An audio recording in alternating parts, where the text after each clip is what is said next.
Cracker Barrel foresees a long road to recovery from its logo debacle. Chain restaurant sales are expected to cool even more than previously anticipated, and BJ's is facing a union push in California. Welcome to Restaurant Daily, the day's biggest industry news and trends from the editors of Restaurant Business and Nation's Restaurant News. I'm NRN Managing Editor Leanne Zitzmeister. And I'm RB Managing Editor Heather Lally.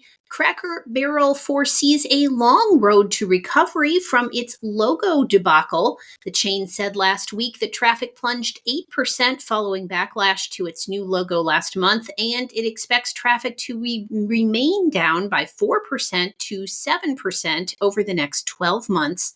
It will focus on upgrading its food and service to bring customers back, and it is also recommitting to its nostalgic image and atmosphere. Meanwhile, Cracker Barrel gadfly Sardar Biglari launched a new attack on the brand.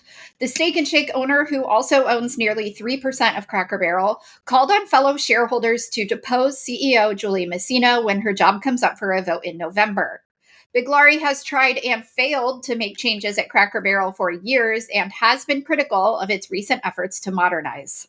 Perhaps lost in the Cracker Barrel logo and remodel drama is the company's plan to close 14 Maple Street Biscuit Company locations in 2026. The company acquired the fast casual brunch concept in 2019 and grew it to about 70 locations, including a 9.5% increase in unit count year over year in 2024. But low-performing stores have recently dragged the company's P&L, and executives are focused on getting its core Cracker Barrel brand back to growth. Chain restaurant sales are expected to cool even more than previously anticipated. Technomic's latest forecast projects 2.8% growth for top chains, down from 3.1% in 2024 and well below the pre-2025 five-year average of 5.6%. This marks the industry's weakest performance in a decade outside pandemic-era declines. While chicken concepts are expected to maintain momentum at 6.9% growth and Mexican restaurants push 6.2%, most segments face headwinds amid economic volatility. Coffee concepts buck the trend, accelerating to 4.4% growth. BJ's is facing a union push in California. Employees of the chain's Modesto location will vote later this month on forming a union. Their focus is BJ's tip-sharing policy in California, which gives back-of-house workers 4% of sales. Servers and bartenders say the practice has cut their earnings by about 20% because when customers don't tip, the 4% comes out of their pay. If successful, union organizers plan to bring the cause to other BJ's in the state. Why did McDonald's come out against the tip credit? The fast food giant has long been concerned about the tip credit, but its decision to leave the National Restaurant Association and come out against the tip credit raised a number of eyebrows within the industry, particularly given that the chain was relatively quiet after doing so. It also drew fire from conservatives because CEO Chris Kempczinski came out against the tip credit after being asked about no tax on tips, which is a key policy from President Trump. It's also uncertain whether it will ultimately matter in the tip credit debate itself, at least according to those who know. Starbucks may have inadvertently waded into the controversial discourse surrounding the death of political activist Charlie Kirk. A viral TikTok has been circulating showing a woman trying to order the late Kirk's preferred Starbucks drink under his name, but the Starbucks barista declined to write the name on the cup, claiming they are not allowed to write political messaging.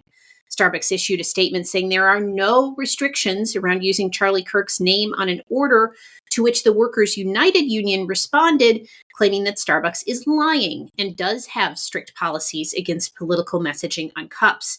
Starbucks later clarified that political slogans are still not allowed, but names, including Charlie Kirk, are okay. Wendy's is spicing up this season. The chain is kicking off autumn with a free small chili offer today, the first day of fall, with any $5 purchase. The promotion runs all day and is part of a series of September deals, including buy one, get one free junior bacon cheeseburgers on weekends via DoorDash and $0 delivery fees on Saturdays through the Wendy's app. 5 top executives at the publicly traded strip club chain operator RCI Hospitality Holdings face charges of tax fraud and bribery in New York. The company, which is also parent to the restaurant chain Bombshells, allegedly tried to avoid paying $8 million in taxes by bribing an auditor with trips to its nightclubs and lap dances. That's according to the state attorney general of New York. In a statement last week, RCI's attorney denied the allegations, saying they were overreaching and baseless.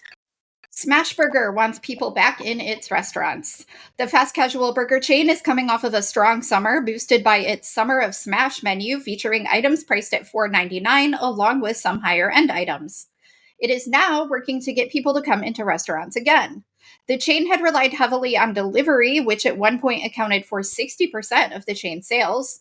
The company has struggled since its sale to Jollibee Corp, including several new executives and at least 2 different logo changes.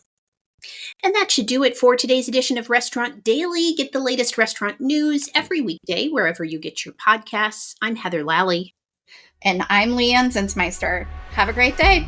Thank you for listening to today's episode of Restaurant Daily. Rate us on Apple Podcasts, Spotify, and subscribe.